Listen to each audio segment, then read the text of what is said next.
He's still there. Offering what again? He should go.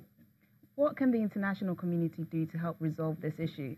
You see, the UN Security Council, other bodies, as usual, they will make statements, release papers and threats and all of that. But how effective has it been? If they had any influence at all, the last election that brought this man in should never have been allowed to take place, whereby he claimed that he won by 71% of the population, of the voting population. Except if, like we did in Gambia's case, they step in militarily and get him out of the country and allow for the election. Outside of that, they can't be helpful. Security expert Oladende Ario, thank you for discussing this with us on Network Africa. Thank you very much. Moving on now, the UN Security Council is considering lifting sanctions on Eritrea after the country signed a peace deal with Ethiopia. Although some members want to maintain some diplomatic pressure to ensure a dispute with Djibouti is resolved, a British drafted resolution proposes the immediate removal of an arms embargo, a travel ban, and asset freeze imposed on Eritrea. It also strongly encourages Eritrea and Djibouti to work towards normalizing ties and settling a decade-old border dispute. A resolution needs 9 votes in favor and no vetoes by the United States, China, Russia, Britain, or France. The World Health Organization is releasing more than 1 million doses of yellow fever vaccine from its emergency stockpile after the deadly mosquito-borne disease killed 10 people in southwestern Ethiopia. The outbreak was confirmed in Wolotai zone of the Southern Nation, Nationalities and Peoples region and has been traced back to a patient who fell ill on August 21. It has also caused 35 suspected cases of the disease. However, the WHO says there is a risk of further spread of the disease, partly because of conflict in the region. Ethiopia is within the geographic yellow fever belt and had frequent outbreaks until the 1960s. The chief prosecutor of the International Criminal Court says there could be no justice for victims of crimes committed in Libya unless the ICC suspects are arrested and transferred to the court to stand trial. Fatal Bensouda says despite calls from the Security Council and efforts by her office, many fugitives remain at large. The ICC prosecutor noted that armed groups in Libya use violence to exert control over state institutions, commit serious human rights violations and abuse, and exploit detainees in unregulated prisons and places of detention throughout the country. The journeys these people embark upon can quickly turn into true nightmare scenarios where they become victims of the darkest side of human nature, where they are preyed upon mercilessly and their vulnerabilities exploited with no regard for decency or the rule of law. My office continues to receive evidence of serious crimes committed against migrants in Libya. These alleged crimes include killings, sexual violence, torture, and enslavement. There can be no justice for the victims, and the aims of prevention and deterrence are hindered unless suspects are arrested and transferred to the court to stand trial.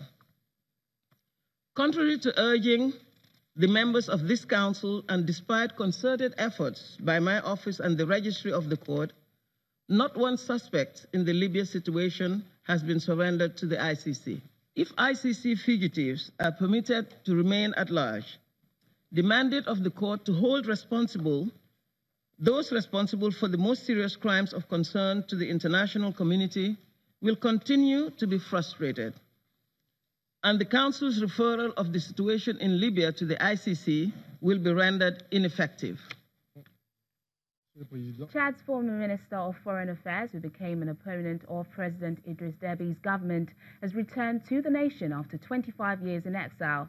Achi Kumar decided to return home after an announcement of a general amnesty in Chad. He had been living in Libya, then France.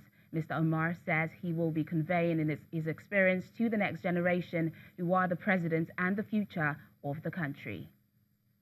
In a country where 91% of the population lives under $2 a day, Madagascar's citizens are hopeful the incoming government will improve the economy.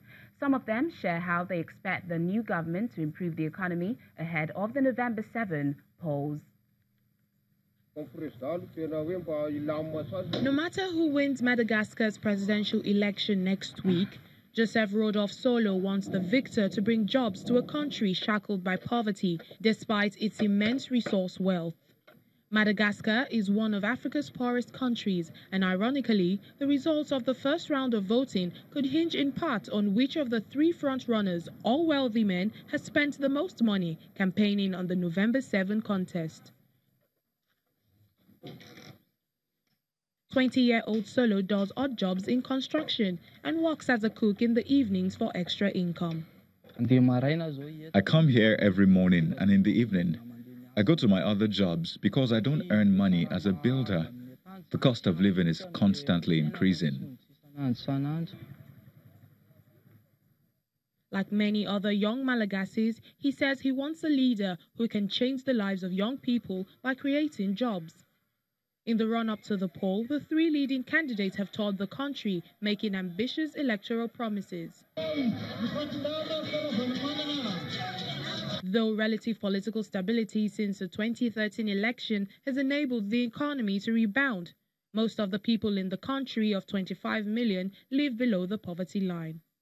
Unemployment is under 2%, official statistics show, but a 2015 government study found that disguised unemployment was at least 20% and underemployment was rampant. I had to stop going to school and look for work because my parents could not afford my school fees. With every new president, life has become more and more difficult. And that is why I am going to vote, in the hopes that we will have a good president, but someone with a vision for the youth.